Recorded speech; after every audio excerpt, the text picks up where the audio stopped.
This is Roy Akers with you on High Bank Fury, the podcast. With me is Bob Francis of GoFullThrottle.net. And also we have America's Crew Chief Larry McReynolds. Larry, how you doing this morning?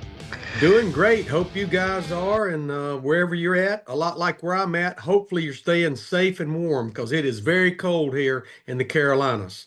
Yeah, I imagine I saw a post last night by Mike Joy. I don't know if I'm sure you've talked to him this week, but he says it's very cold. I guess the power was out on some of the Wi-Fi and all that. He says it's going to be an interesting weekend. So how much have you experienced of this?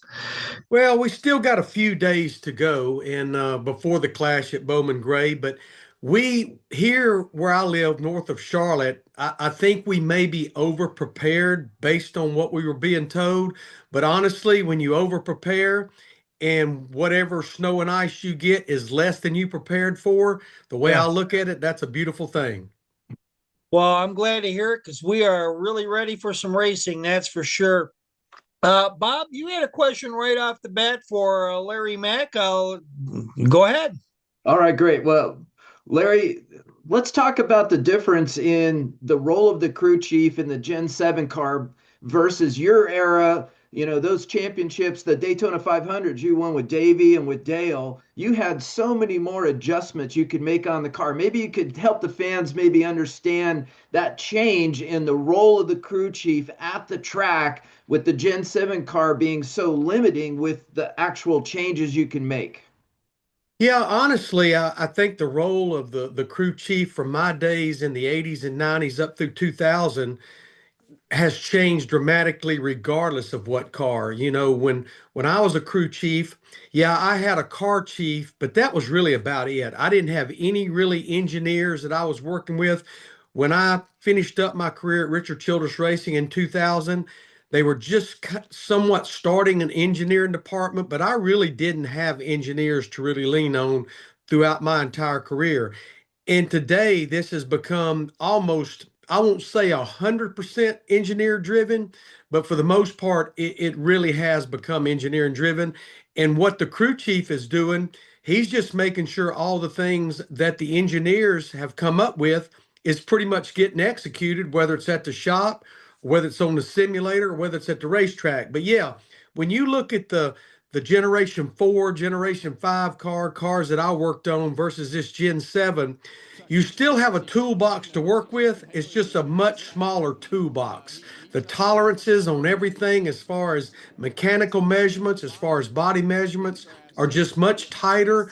You still have a lot of adjustments that you can make with this Gen 7. I hear people kind of reference it as an IROC car. Well, it really isn't, but you've just got a lot less things you can work with. Plus, more than anything, you just don't get a lot of practice at the racetrack.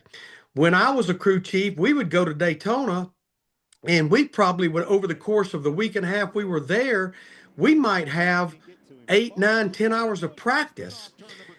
Most of these race weekends, yeah, they'll get a little bit more at Daytona here in about a week and a half, but most race weekends, you get 125-minute practice, and that's to get ready to qualify and to race. And you're under what we call the impound procedure, where basically when you unload, you've kind of got what you've got. It's just little fine adjustments that you get to make. So there's a lot of things that has changed the evolution of a crew chief since I was a crew chief over 25 years ago. That is really amazing, Larry Mack, and what you just said. That so little practice, you've got to bring the girl that you brought to the racetrack is the one you're dancing with, and so you really got to have data stats, which kind of leads into my question. You know, when you're standing next to the pit stalls when they're qualifying and that, you see all the stats. What is the bottom line stat? I mean, I know qualifying speed is huge, but is it the qualifying speed? Is it there's some other data point where you really know what you have that particular weekend where driver and the team feels confident? Yeah, I don't envy what these crew chiefs and quite honestly the teams and the drivers have to deal with now, because you get one set of tires for that 25-minute practice. You want to qualify up front because track position is so important from the drop of the green flag. even in a 400 or 500-mile race, because it gets you track position, maybe to put you in position to score stage points in that first stage. Pit selection goes along with qualifying, but the bottom line is you're there to perform in the race. So you want to try to use that one set of tires to see how you are on a long run. So really, when it comes to just bolting another set of tires on there and making some adjustments for qualifying, it's a little bit of a guesswork or things that you worked in the simulator. It's like walking a razor blade. Yeah, what you're there is to try to win the race on Sunday, but part of that can be how you qualify on Saturday. It's absolutely like walking on a razor blade. That is really something else. When we come back from this 30, we're going to have Larry on. We're going to talk a little bit more about the strategy going into a race, and of course, in our second episode, we're going to talk a little bit about the new Chase playoffs and a few other things that we'll pick Larry's brain on, and we're going to have that for you next.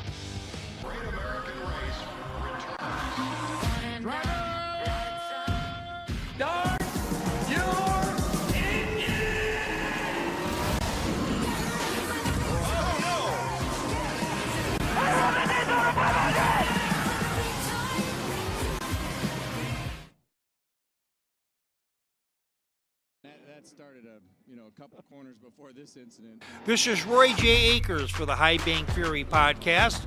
We are followed multiple times weekly where we talk to NASCAR drivers, cover stories, and those that shape the sport.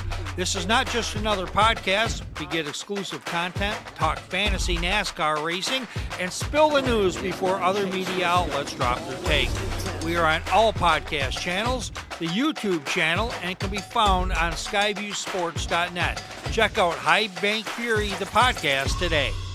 With us on High Bank Fury, the podcast, we have Larry McReynolds. He's the co-host. At least you were with Sirius XM and Daniel Trout. Are you still doing that show, Larry? Still doing it. We're on 11 to 2 Eastern time, Monday through Friday. We are headed into our 9th year of doing it, which is very, very hard to believe. Wow. That is absolutely exciting. And of course, with the broadcast coming on this week that you'll be a part of, and that's always going to be a great team. It's always probably my favorite team in NASCAR is getting you in there and talking shop with Mike Joy and, of course, Kevin Harvick and Clint Boyer and the rest of the folks doing all that. With that, Larry, a question I've got, and Bob, if you want to pipe in there, that's perfectly all right. But when you're talking with the strategy going on, and you got what you got when you come to the track, what about track position? Are you looking to give that up more often, you think, with the way that the playoffs are going to be this year, or having a different tire compound on there for the races that they use the harder and the softer tires?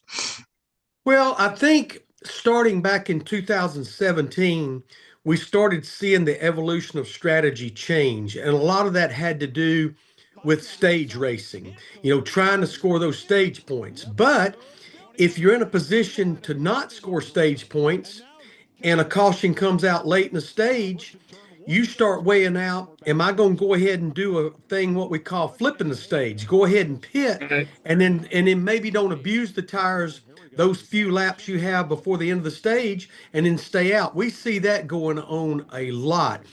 But the other thing that has changed dramatically, all of my years as a crew chief, and really even my first 10 or 15 years as a broadcast analyst, almost anywhere we went, it didn't matter if it was if the tracks that were wore out, where tire fall off and degradation was so high, you would run as far as you could on tires and fuel. You didn't dare short pit. I mean, you might a little bit, but now what these guys are doing, and it absolutely blows my mind, they are splitting the stages in half. If you can go 70 laps on fuel, and let's just say the stage is 100 laps, they'll pit about lap 45 to 50, just trying to get advantage of those 4 fresh tires. So that's been one of the biggest changes. I think the stages changed it when we started it in 2017. And then over the last few years, these crew chief and engineers has figured out and they do it by doing race simulation. They'll take and run a race or a stage of 100 laps. What's the fastest? Going as far as we can on fuel or splitting it in half? They come to the racetrack with that game plan in place, and that's what they do. It blows my mind to see how they run these races today. That is really cool to hear that happening, is that they actually have thought that far ahead, and they have not only a plan B, but they have a plan C or even a D, right, Bob? Right, Larry? Well, you do. I always kind of refer it to like a football coach. A football coach goes into a game with a game plan. But depending on what the opponent is doing, you have to be open-minded enough to adjust that game plan. These crew chiefs and these engineers go into a race weekend with a game plan all mapped out, but you have to be open-minded enough to change that game plan, maybe depending on how you're running, where you're running, how your car's handling. You've got to be able to adjust that plan on the fly.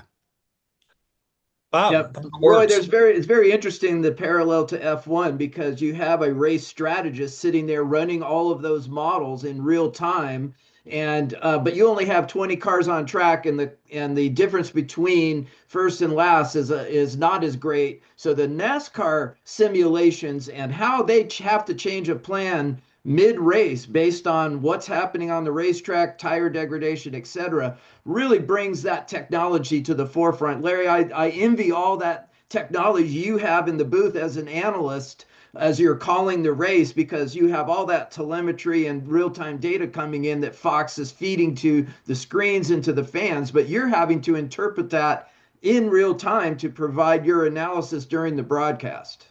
I've got more data than I sometimes almost know what to do with. In fact, there's so much coming in my room.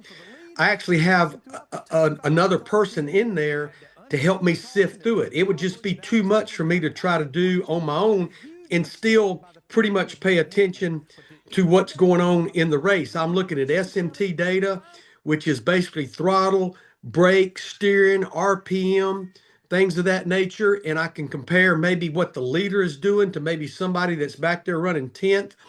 We have basically a readout of radios that we can read a transcript, and we can see exactly what teams are saying. We can look at the top 5. We can look at all the Toyotas. We can look at just the leader. Yeah, the data that I have, we created a fuel predictor a few years ago based on throttle and based on lap times. We almost can predict, which the teams have the same thing.